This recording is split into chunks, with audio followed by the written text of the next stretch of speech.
That was Professor Uchenna Uzo earlier on Business Morning today. But still looking at prices at this point. In Nigeria, we see the price of life-saving pharmaceuticals have risen over 100 to 200% in recent times, making it difficult for Nigerians to afford basic medicines. Meanwhile, vaccine affordability is another big issue with the likes of GAVI and its partners trying to make vaccines affordable. Let's talk to Emily Kobayashi, now head HPV program at GAVI. Great to have you on the show. To be here, thank you. Good afternoon. So I heard about the $5 million commitment from the Girl Effect. Talk to me about this fund and how GAVI is matching this to amplify its impact. Yes, happy to. Girl Effect is an organization that brings an incredible specialization in engaging with girls themselves. And with the HPV vaccine, that's extremely important because we're targeting girls aged 9 to 14 to receive the vaccines in Nigeria. So Girl Effect does in-depth research with the girls themselves. They learn what motivates them, who influences their decisions, where they get the information, and then they develop a multimedia response that reaches those girls where they are and supports them in accessing vaccines.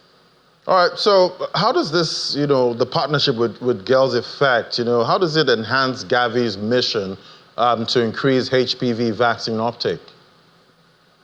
Well, we are very glad to be partnered with the National Primary Healthcare Development Agency in the rollout of HPV vaccine in Nigeria. We know that for a rollout to be successful, we need to have effective approaches to communicating with communities about the importance of the vaccine, its safety, and its benefits in preventing cervical cancer. So the Girl Effect investment adds power to that introduction of the vaccine by creating more channels for communication to those girls using social media, WhatsApp, communicating with parents, communicating with teachers and other educators to reach those girls and encourage them to take the vaccine.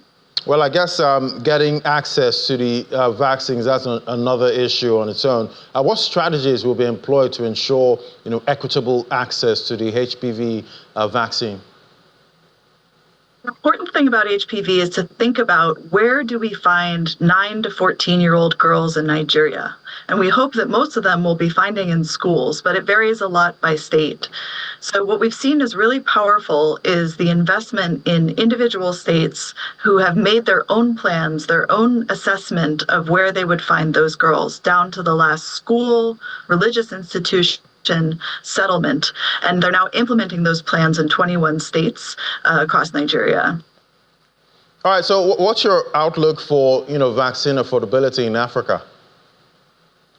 So GAVI is very proud to support the provision of free vaccines through the public health sector. We do this in partnership with governments who do pay a co-financing amount, as well as with manufacturers who we are constantly working with to bring down the price of vaccines over time. So by having strong markets with healthy demand, we're working with manufacturers to bring down their prices and create a more sustainable, affordable market for those governments that are the major purchasers of vaccines in Africa. All right, thank you so much. We'll definitely be tracking progress right here. Emily Kobayashi, head HPV program at GAVI. Thank you so much. Thank you. All right.